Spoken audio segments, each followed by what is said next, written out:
Okay, I'm rebuilding a steam chamber for Lavazza Espresso Point.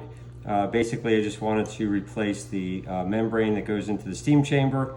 Not too bad, except then you have to recompress the spring for the steam chamber.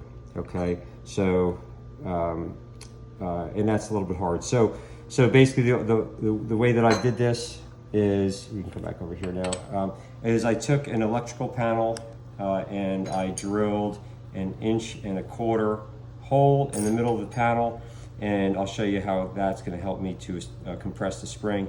It's a two-person job, unless you wanted to somehow use the threaded holes that are in the bottom of the steam chamber and press it down, but plastic won't work, you need metal. So you'll see how it all makes sense.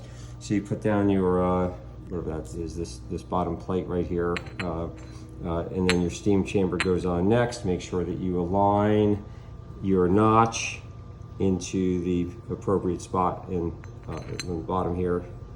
Okay, then goes your spring, then goes your bottom washer, your lower washer. Okay, you'll feel which way it keys in. You'll want to have the concave side down on the lower washer. Then goes your membrane, and then the upper washer. Okay, concave side up. And now I've got to compress the spring so that I can get my nut on the top. So this is where my little fixture is going to come in handy. Again, two-person job. Ready? Okay, so now, because I have this thing built, it's just easier for me now to compress the spring. Okay, Jenny, you can go ahead and put that.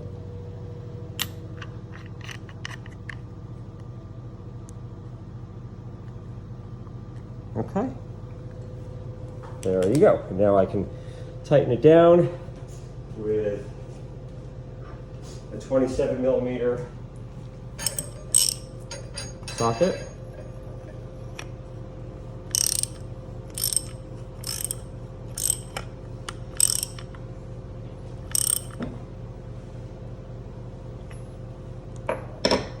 And there you have it. I had the bottom membrane down on the ground just to help provide some support. So anyway, there it is.